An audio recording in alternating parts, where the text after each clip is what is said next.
I had no idea the British press was so bigoted. This one's wife. A-list, my backside. Warning, bullshit alert. Warning, bullshit alert. Hello, I'm HG Tudor, and I have to warn you that there is a large dollop of bullshit ahead. How do I know? Well, it references A-list and this one's wife and Harry in the same sentence. Yes, I can hear you now, laughing into your latte at this news. But what's the context? Well, let's find out. Somebody called Marianka Swain, perhaps that's a made-up name after all, you wouldn't want your real name to be associated with the nonsense of this particular article, has written in the Telegraph, Prince Harry and this one's wife aren't the only A-listers flocking to the Malibu of Europe. Right, let's just stop there. This one's wife and Harry are not A-listers.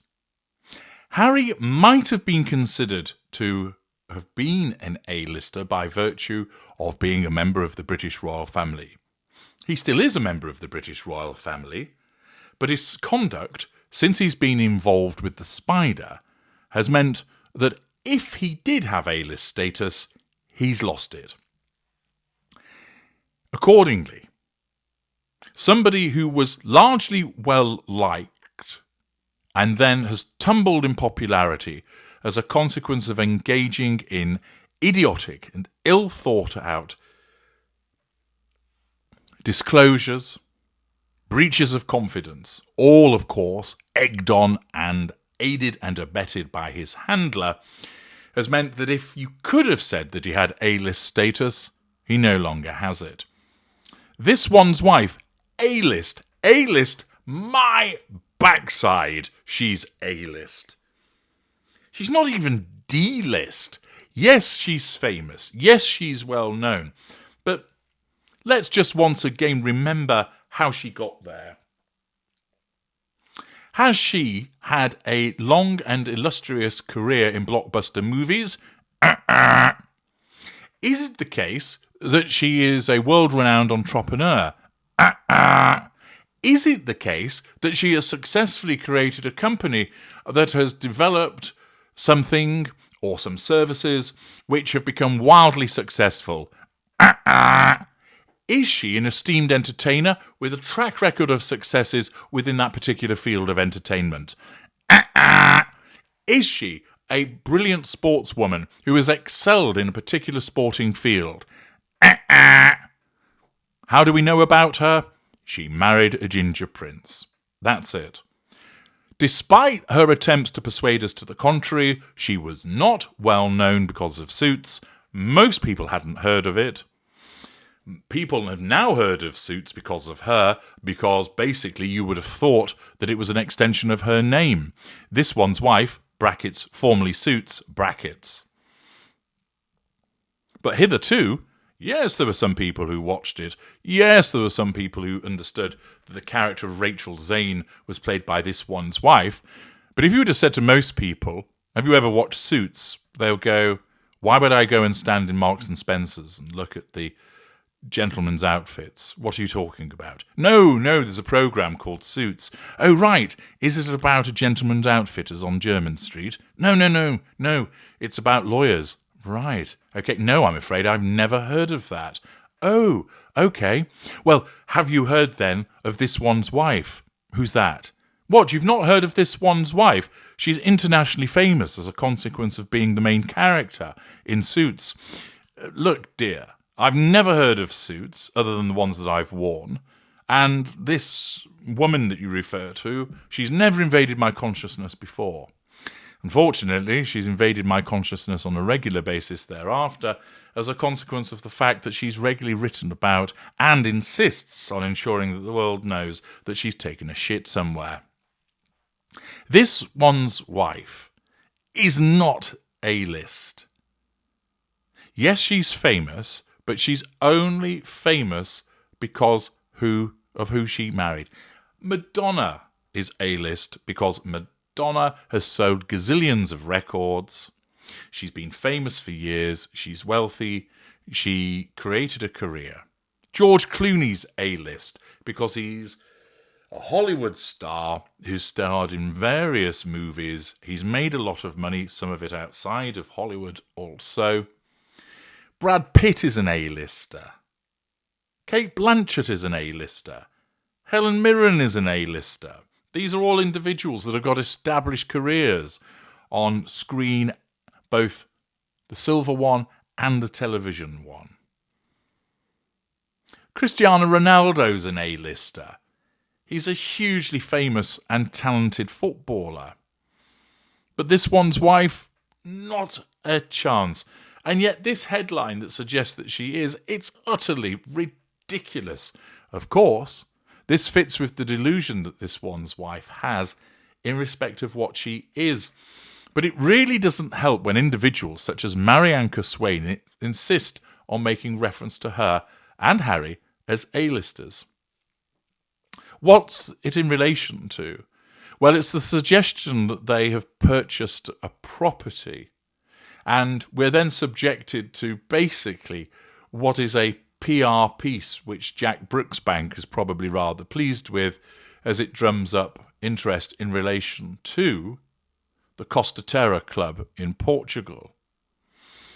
The article tells us it has almost 40 miles of deserted white powder beaches along the Atlantic coast, charming fishing villages, and luxurious gated resorts that lure in previously seeking A-listers such as Madonna, yes, and George Clooney, No wonder the Troya Peninsula, also known as the Hamptons of Portugal, since when, or the Malibu of Europe, since when, has been given the royal stamp of approval, with Prince Harry and this one's wife reportedly following in the sandy footsteps of Princess Eugenie and looking to buy a house in this boho chic place in the sun. So there seems to be some degree of confusion at the moment. Richard Eden of the Mail suggests it's a done deal. Here is saying that they're looking to buy one. It talks about how they will most likely retain their property in Monte Ciccio, but they want to add a holiday home in this increasingly trendy hotspot to their property portfolio. It talks about when they were there back in September 2023. We get some quotes from Jose Santos, head of the Alicentio Tourism Board. And then Portugal resident and travel expert Mary Luciana explains that this coveted region, which many liken to Saint-Tropez or Ibiza before they became overcrowded, well, you've just sounded the death knell there then if you're publicising this place, is so unspoilt because until recently much of the land was owned by the Espirito Santo banking family. They invited friends to stay like Princess Caroline of Monaco. All the great and the good. It was where the European aristocrats would be incognito. Then the bank crashed in 2014 amid allegations of fraud and the state seized their assets and started selling off the land. Now there's a big rush and the hotels have started coming in. Talks about it being family orientated and how that might well be part of the appeal for Princess Eugenie. And that she has 2 young children, you see. We're then told about the fact that the couples have been close. But the fact is, it just seems like one great big PR puff piece for Costa Terra and Jack Brooksbank. It tells us it's also the type of uber-exclusive, opulent yet superficially authentic. How can something be superficially authentic? That's an oxymoron. And laid-back brand that would doubtless appeal to the Sussexes. Its website boasts that it epitomises the simple luxury of natural European living. With its surfing, surf's up, dude, Harry, you're bound to want to go there. Golfing on the Tom Fazio designed course, seafood-based healthy cuisine, and a wellness centre offering yoga, spa treatments, and biofeedback. Your shit stinks. That must be the biofeedback, I suppose. Neuromapping technology that analyses stress factors. You're stressful. And that would be directed at this one's wife. There's also a handy kids club. Well, the Sussexes won't be using that. The kids never go anywhere. And eco-credentials trumpeted via a sustainability master plan. Well, no doubt this one's wife will be all over that by way of character trait acquisition. But not anyone can buy into the discovery dream. It's rumoured that prospective purchasers are carefully vetted and selected. Well, if you're thinking of allowing the Prince of Pink Pancakes and this one's wife in, then you mustn't be vetting them that carefully. Apparently, you have to pay a hefty service charge as well. Buyers such as former NFL player Tom Brady paid an annual service charge of $30,000. So Costa Terra buyers could well be looking at six figures. This gives you private access to super luxe amenities and, crucially, a high level of security. Well, another potential lure for royal exiles Harry and this one's wife, especially American citizen this one's wife, who never got her British citizenship before the couple left Frogmore Cottage in the UK, might have been gaining Portugal's golden visa, which grants visa-free access to the EU Schengen zone.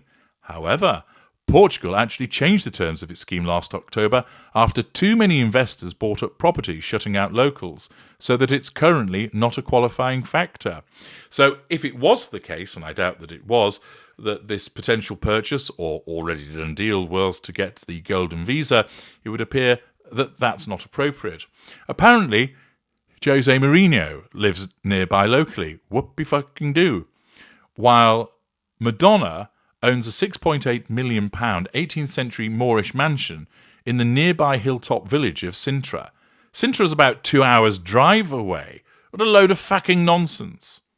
The fact is, this is just a PR puff piece which has taken this one's wife and Harry's names and has been associated with it to try and drum up interest in the area. But ultimately, it's laughable because not only does it introduce these facile individuals, the asinine grifters, but it suggests that they're A-listers, and that simply means that it doesn't have any credibility whatsoever. I'm HG Tudor. Thank you for listening.